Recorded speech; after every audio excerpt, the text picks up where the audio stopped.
Oke anak-anak, kita masuk ke dalam materi.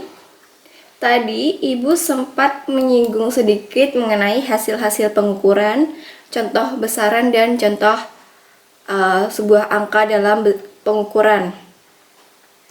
Tadi Ibu juga menyampaikan apa itu sentimeter itu apa, termasuk apa, kilogram itu termasuk apa, nanti kita bahas.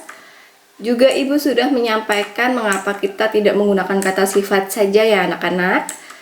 Ya, karena kata sifat itu terbatas. Nah, Ibu punya suatu pertanyaan. Mengapa di dalam pengukuran itu penting dalam sains? Mengapa? Ada yang bisa menjawab? Ya, di dalam sains itu merupakan ilmu yang pasti, sehingga untuk mendapatkan ilmu yang pasti itu dicetuskanlah sebuah teori. Nah, bagaimana seseorang atau orang ilmuwan mendapatkan itu teori? Karena dia sudah melalui yang dinamakannya pengujian teori. Nah, pengujian teori ini membutuhkan suatu data, di mana data itu diperoleh dari suatu pengukuran. Jadi di dalam sains itu sangat penting ya. Pengukuran itu merupakan salah satu aspek yang penting dalam sains.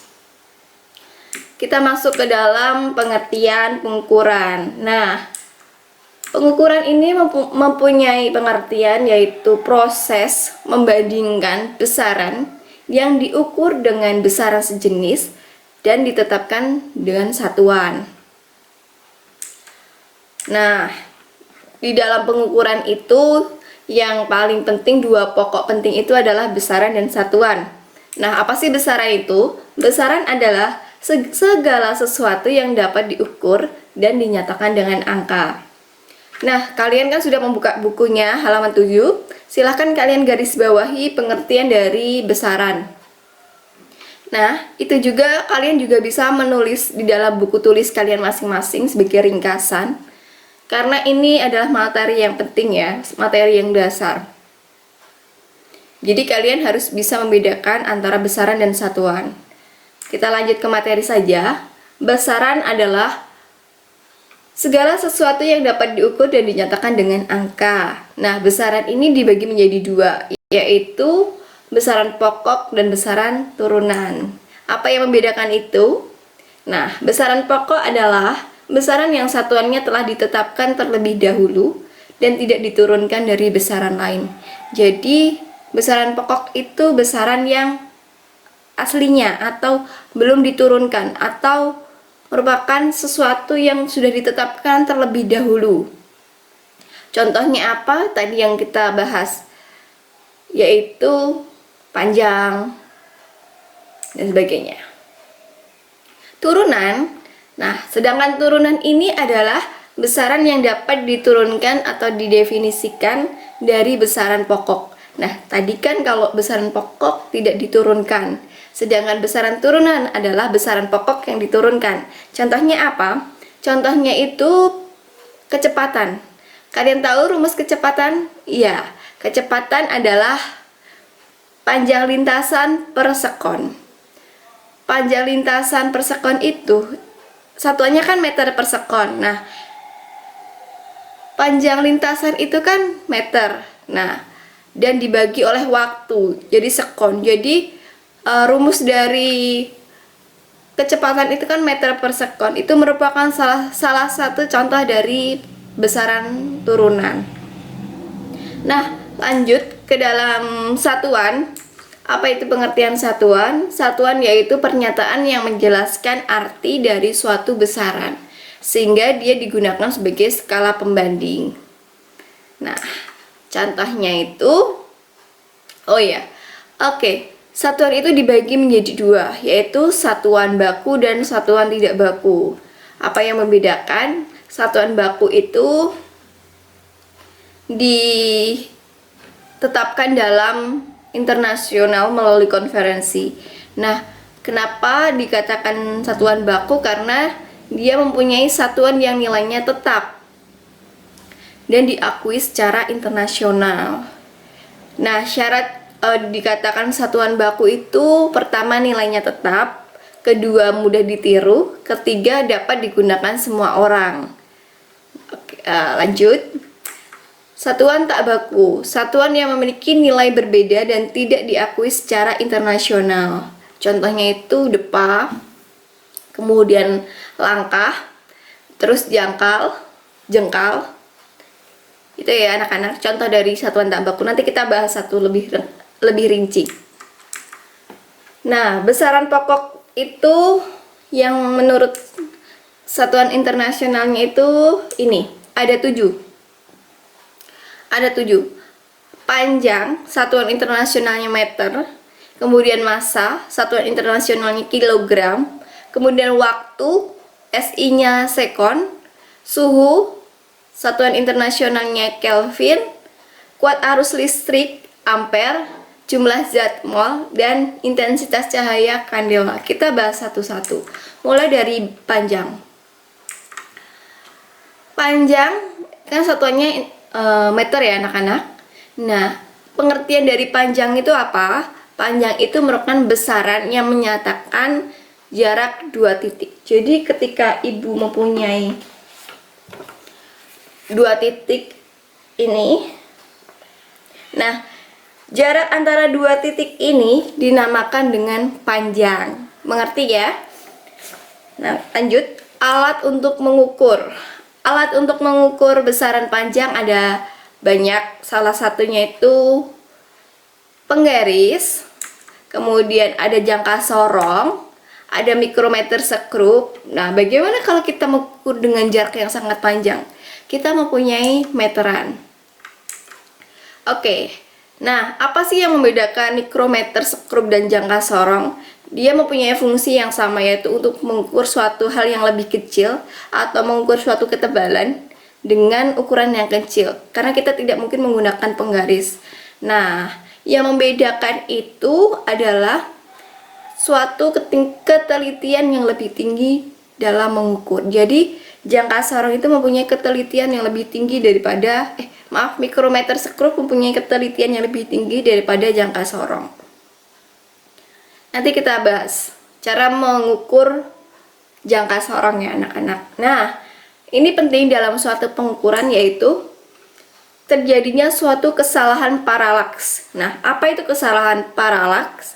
Kesalahan ini dimana dalam mengukur itu tidak menggunakan mata yang tepat saat mengukur.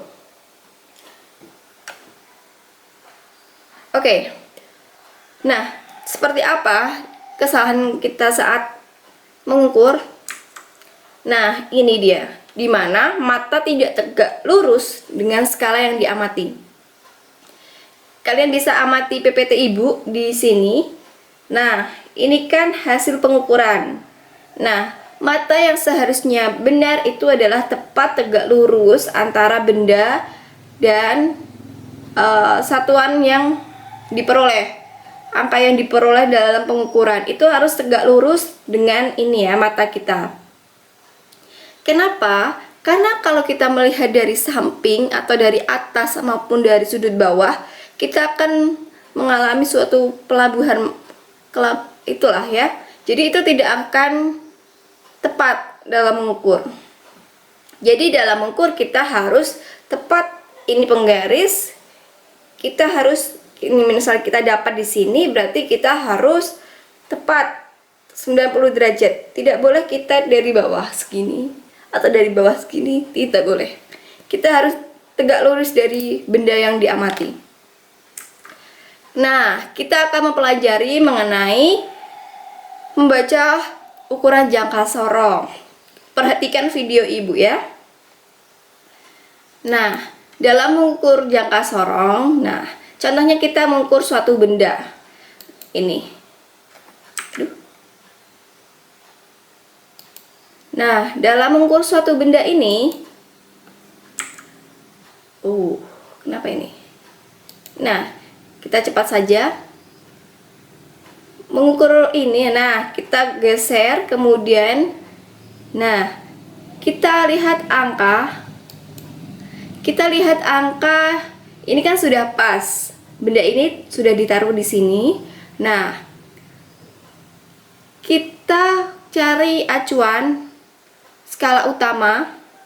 Skala utamanya ini yaitu angka sebelum 0.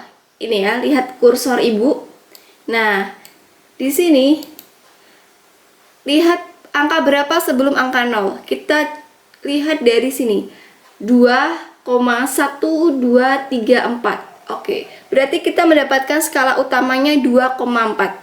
Kalian mengerti ya, kalian dapat ya. Angka sebelum angka 0 itu adalah 2,4. Dimana kita dapat carinya dari sini. 2,1234. Nah, kita dapat angka 2,4. Lanjut, kita cari skala noniusnya. Bagaimana kita cari skala noniusnya? Kita cari yang tegak lurus dengan garis ini, skala nonius ini. Berapa yang tegak lurus? Nah, yang tegak lurus ini diangkat 7 ya anak-anak. Bagaimana kita menghitungnya nih?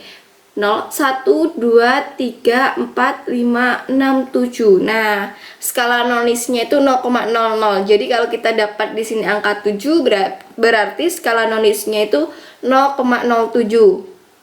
Nah, kita tinggal tambahkan saja skala utama dan skala noniusnya, yaitu 2,4 ditambah 0,07 hasilnya 2,47.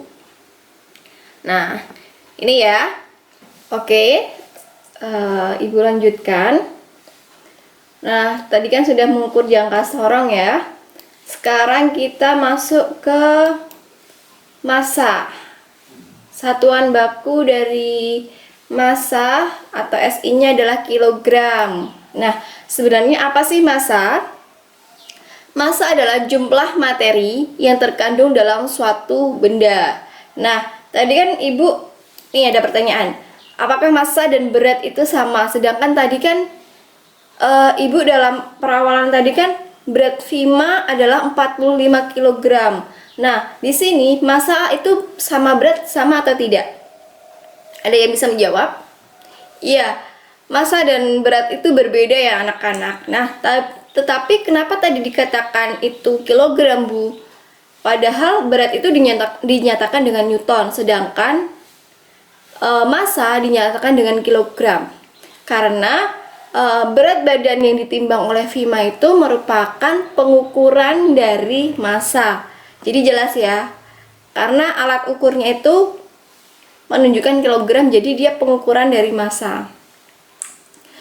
Nah, alat ukur untuk massa ini ada timbangan lengan, kemudian ada timbangan badan, ada timbangan pegas, ada timbangan buah yang sering kita temui di pasar, kemudian ada timbangan analitik. Nah, timbangan-timbangan ini cara penggunaannya bagaimana? Sangat mudah. Kalau ini kita tinggal taruh benda yang mau kita ukur beratnya, kemudian kita lihat angka berapa menunjukkan benda itu ya. Nah, bagaimana kalau dengan yang ini, timbangan lengan? Cara mengukur dari timbangan ini yaitu sama, bendanya itu kita taruh ke tempatnya di sini. Nah, kita lihat ininya. Oke, di situ ada skala-skala sendiri. Nah, skala paling atas ini adalah puluhan, kemudian skala yang kedua adalah ratusan, dan skala 3 adalah satuannya. Maksudnya 1 2 3 4. Nah, kita lihat yang paling besar sendiri satuannya adalah 100. Nah, kita peroleh ini 100, kemudian ini ditimbang, terus kan awalnya dia masih paling pojok. Nah, ini dilihat kursor Ibu. Nah, jika sini sudah melihat kesetimbangan, maksudnya sudah pas lurus, maka sebelumnya kan kita geser-geser sampai ininya sampai lurus. Nah, jika sudah, kita baru baca ininya, skala-skalanya. Skala itu kan ada 100. Nah, yang diperoleh ini ada 197,5. Jadi ditambahkan saja 100 ditambah 90 ditambah 7 ditambah setengah. Jadi hasilnya 197,5. Paham ya mengukur timbangan ini? Oke, Ibu lanjut lagi. Waktu. Nah, waktu kan satuan internasionalnya sekon. Apa sih pengertian dari waktu? Waktu adalah selang antara dua kejadian atau dua peristiwa. Itu namanya waktu. Nah, apa saja alat ukurnya? Ini ada jam, ada stopwatch. Kemudian, nah, ada nggak sih Bu satuan tak baku dari jam? Karena yang kita ketahui hanya jam sama stopwatch. Ada. Zaman dulu kita pakai jam pasir. Nah, jadi setiap habisnya pasir itu, oh ternyata ini sudah mengindikasikan berapa jam. Nah, ini untuk perbandingan-perbandingan. Tapi itu sangat tidak valid ya anak-anak. Kemudian ada jam matahari. Nah, jam matahari ini menggunakan prinsip bayangan yang diperoleh dari matahari. Jadi di sini kan lihat kursor Ibu ada angka-angka. Nah, ketika matahari tepat di atas kepala kita, nah, bayangan yang diperoleh nanti adalah tepat jam 12 siang. Atau semakin sore dia akan menunjukkan waktu ini ke sore juga. Jadi di sini menggunakan bayangan matahari. Nah, selanjutnya, nah, dari mana sih sekon itu? Sekon itu didefinisikan secara presisi dalam bentuk frekuensi radiasi yang dipancarkan oleh atom cesium. Ini sejarahnya ya. Ketika atom tersebut berpindah di antara dua keadaan tertentu, dua selang waktu. Nah, itu yang dinamakan dengan sekon. Nah, dari definisi tersebut didapatkan bahwa 1 menit itu 60 sekon dan 1 jam itu adalah 60 menit. Jadi asalnya itu dari presisi dalam bentuk frekuensi radiasi yang dipancarkan oleh atom cesium yang bergerak antara satu waktu ke waktu lain, itu namanya sekon ya anak-anak. Nah, kalau kita menurut tangganya itu 1 menit 60 sekon, 1 jam 60 menit, 1 hari 24 jam, itu ada tangga-tangganya. Lanjut ke yang selanjutnya adalah kuat arus listrik. Nah, SI-nya adalah ampere. Nah, alat ukurnya adalah amperemeter, ini alatnya. Nah, di mana penggunaannya ini? Amperemeter digunakan pada rangkaian-rangkaian listrik terutama, karena dia mengukur arus listrik. Nah, ini contohnya pada rangkaian ini ya. Nah, pemasangan amperemeter ini dipasang secara seri. Jadi tidak boleh dipasang secara paralel. Gunanya untuk apa? Digunakan untuk mengukur arus listrik yang mengalir dalam suatu rangkaian tentunya. Nanti kita bahas pada materi listrik sendiri ya. Di sini kita sekedar tahu bahwa kuat arus listrik ini adalah ampere satuannya dan digunakan dalam alat ukur amperemeter. Selanjutnya adalah suhu. Nah, suhu ini mempunyai satuan internasional Kelvin. Kemudian alat ukurnya ada termometer. Kemudian yang saat ini adalah bumi adalah termogun, di mana termogun ini adalah alat ukur suhu yang menggunakan sinar infrared. Jadi tidak perlu kita tidak perlu kita bersentuhan langsung dalam tubuh. Jadi tinggal di ting, itu keluar suhunya. Kemudian, nah, satuan-satuan suhu itu tidak hanya Kelvin ya. Ada Fahrenheit, ada Celsius, ada Reaumur. Nah, ini yang membedakan. Yang membedakan adalah titik beku dan titik didih dari alat ukur masing-masing ini, satuan masing-masing. Dilihat di sini, Celsius ini mempunyai titik bekunya adalah 0 derajat Celcius. Kemudian titik didihnya adalah 100 derajat Celcius. Berbeda dengan Fahrenheit. Di sini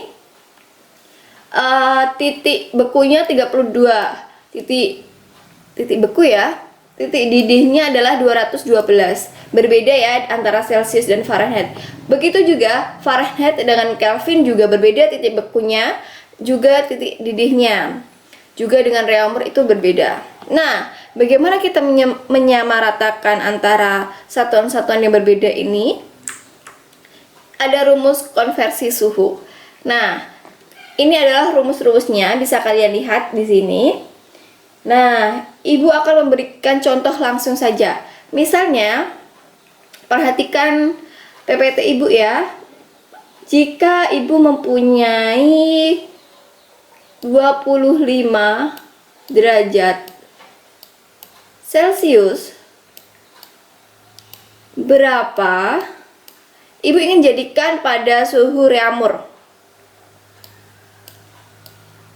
Berapa derajat reamur yang didapatkan? Nah, kita langsung masukkan. Ketika kita mempunyai data Celcius, untuk mencari reamur berarti kita menggunakan rumus yang ini. 4/5 kali derajat Celciusnya. Jadi reamur yang terbentuk adalah 4/5 kali Celciusnya 25. Oke.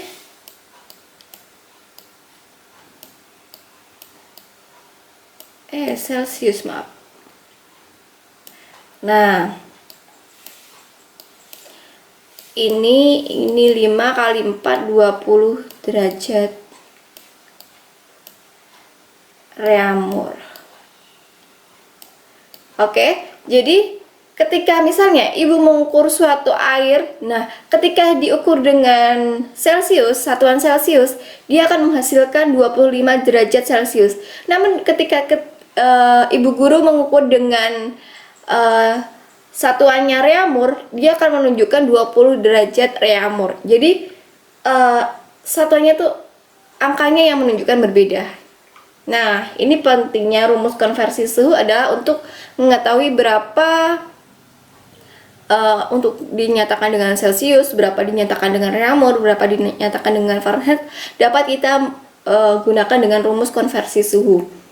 Lanjut ke selanjutnya adalah intensitas cahaya. Cahaya kita kan menggunakan sehari-hari ya, cahaya matahari, cahaya lampu. Nah, pengukuran cahaya ini menggunakan alat ukur namanya kandela. Nah, kita next saja. Jumlah zat itu satuannya mol. Di dalam molaritas, di dalam larutan itu kan kita harus mencari jumlah zat. Nah, jumlah zat itu kita cari dari mana? Dari molaritas dikali volume suatu larutan tersebut. Nanti kita bahas pada bab lain saja. Ini kita hanya mengetahui apa saja satuan-satuan dari besaran yang dinyatakan secara internasional. Nah, satuan tak baku itu adalah satuan yang hasilnya nanti berbeda-beda. Jadi tidak bisa digunakan secara nasional ataupun internasional. Jadi hanya kita sendiri yang bisa membandingkan, karena ukuran nanti angka yang didapatkan setiap orang itu berbeda. Nah, berbeda dengan satuan internasional ketika dia mengukur hasilnya sama walaupun diukur oleh orang lain. Begitu ya. Macam-macam dari satuan tak baku itu ada jengkal, ada depa, ada langkah, ada telapak kaki. Nah, telapak atau telapak tangan gini ya, 1, 2, 3, 4. Ini adalah satuan-satuan tak baku di mana yang diperoleh seorang A dan seorang B itu pasti berbeda karena masing-masing mempunyai ukuran yang berbeda pula. Ini dicontohkan misalnya si Rena mengukur panjang mejanya. Nah, mungkin Rena akan mengukur panjang mejanya mendapatkan 3, 4, 5, 6, 7. Nah, telapak Rena akan mengukur 7, sedangkan Budi yang tangannya lebih besar, mungkin dia lebih mendapatkan hanya 6 telapak tangan saja. Nah, itu yang menyebabkan mengapa satuan tak baku itu tidak digunakan secara internasional, karena hasil pengukurannya itu berbeda. Lanjut, besaran turunan. Kita tadi singgung sedikit mengenai kecepatan. Nah, ini adalah beberapa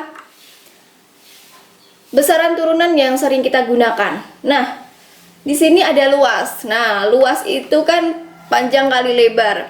Panjang menggunakan satuan nasionalnya adalah meter dikali lebar. Juga dia menggunakan panjang kan, lebar itu mengukurnya dengan penggaris, berarti dia satuannya meter. Nah, meter dikali meter adalah meter persegi. Jadi satuan dari besaran turunan pengukur besaran turunannya adalah luas. Nah, satuannya adalah meter persegi. Sama halnya dengan volume. Volume itu mengukurnya kan panjang kali lebar kali tinggi. Digunakannya menggunakan penggaris bisa. Nah, atau meteran. Nah, panjang satuannya meter, lebar satuannya meter, tinggi juga satuannya meter. Sehingga satuan dari volume itu adalah meter kubik atau meter pangkat 3. Sama halnya tadi kecepatan, jarak dibagi waktu berarti meter per sekon. Itu satuannya. Kemudian ada perlajuan yaitu kecepatan dibagi waktu, maka dia ada kan kecepatan tadi kan s per t, meter per sekon. Nah, karena perlajuan dibagi waktu lagi, maka dia satuannya adalah meter per sekon kuadrat. Kemudian ada massa jenis di mana rho sama dengan m per v, maka volume tadi kita dapatkan meter kubik, maka satuan dari massa adalah kilogram per meter kubik. Kemudian ada gaya di mana rumusnya massa kali A, maka atau percepatannya, maka satuan yang didapatkan adalah kilogram meter per sekon kuadrat. Paham ya anak-anak? Besaran satuan ini didapatkan dari besaran pokok yang diturunkan. Jadi contohnya itu ya besaran-besaran pokok yang disambungkan dengan besaran pokok lainnya. Misalnya tadi panjang kali lebar berarti panjangnya meter, lebarnya juga meter. Ini kan besaran pokok yang diturunkan. Jadi hasilnya adalah meter kuadrat. Nah, besaran turunan juga disandingkan dengan besaran pokok-pokok yang berbeda, seperti kecepatan itu jarak per sekon, jadi kecepatan itu adalah jarak dibagi waktu, maka besaran turunan satuan dari kecepatan ini adalah meter per sekon. Jadi dia menggunakan besaran-besaran pokok yang diturunkan. Sampai sini paham ya? Oke, kita lanjut. Selain besaran pokok dan besaran turunan, ada lagi besaran skalar dan besaran vektor. Nah, di sini Ibu hanya memberikan pengetahuan sedikit saja. Besaran skalar itu dimana dia mempunyai besar atau angka saja. Contohnya tadi yang sudah kita pelajari bahwa Reno belajar selama 3 jam. Berarti di situ angkanya ada 3 jam. Nah, ini menggunakan skala atau besaran pokok. Nah, sedangkan besaran vektor adalah memiliki angka dan arah. Contohnya, ketika Rena berjalan, Rena lari ya. Rena lari dari A ke B. Nah, dia berlari dengan kecepatan 3 km per jam ke arah selatan. Di sini dia berlari mempunyai kecepatan dan dinyatakan dengan satuan, juga mempunyai arah kemana dia akan pergi, yaitu ke selatan. Nah, ini garis antara A ke B ini merupakan arah. Jadi ini merupakan besaran vektor. Oke ya, paham ya? Ini hanya sekilas saja Ibu berikan. Karena waktunya masih ada sekitar 5 menit sebelum Ibu tutup, silahkan kalian bagi kelompok menjadi 4. Karena ini kelasnya jumlahnya 20, maka setiap kelompoknya ada 5 anak. Nah, tugas kalian adalah mengukur secara penggaris dengan satuan baku dan satuan tidak baku, yaitu menggunakan penggaris dan menggunakan jengkal. Nah, apa saja yang ingin kalian ukur? Silahkan ukur benda-benda di sekitar kalian. Nah, Benda-benda itu nanti kalian ukur menggunakan penggaris dan menggunakan jengkal kalian. Jengkalnya satu orang saja, jadi dipilih siapa menggunakan jengkal siapa ya. Setiap kelompok menggunakan satu jengkal yang sama saja, satu orang. Nah, silahkan LKS ini bagi Budi silahkan maju ke depan untuk membagi LKS ini ke masing-masing. Ini ya.